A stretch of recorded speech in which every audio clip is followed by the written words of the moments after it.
Naruto এনিমেতে এমন অনেক jutsu আছে যেগুলোর শক্তি এক কথায় অবিশ্বাস্য। আজ দেখে নিই নারুটো সিরিজের টপ 5 সবচেয়ে শক্তিশালী জুৎসু। নাম্বার 5-এ আছে রাসেন শুরিকেন। এই জুৎসুটা নারুটো নিজেই তৈরি করেছিল। এতে হাজার হাজার চক্রা ব্লেড থাকে, তাই এটা এতটাই মারাত্মক যে প্রথম দিকে নারুটোকেই এটা ব্যবহার করতে মানা করা হয়েছিল।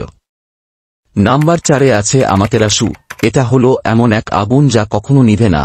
ইতাচি আর সাসকে দুজনেই এটা ব্যবহার করেছে, আর এই ব্ল্যাক ফ্লেম সবকিছু জ্বালিয়ে ছাই করে দেয়। নাম্বার 3-এ আছে এডো টেনসেই। এই নিষিদ্ধ জুৎসু দিয়ে মৃতদের আবার জীবিত করা যায়। ওরুচিমারু আর কাবুতো এই টেকনিক ব্যবহার করে অনেক কিংবদন্তিকে ফিরিয়ে এনেছিল। 2 নম্বরে আছে চিবাকু টেনসেই। নাগাটো ও মাদারা এই জুৎসু ব্যবহার করে বিশাল এক গোলাকার গ্রহের মতো বল তৈরি করে, যেখানে তারা শত্রুকে বন্দী করে ফেলে। এটা খুবই শক্তিশালী জুৎসু। নাম্বার 1-এ আছে ট্রুথ সিকিং বল।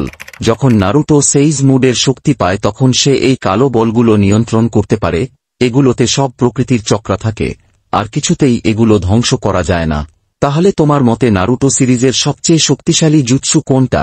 কমেন্ট করে জানাও।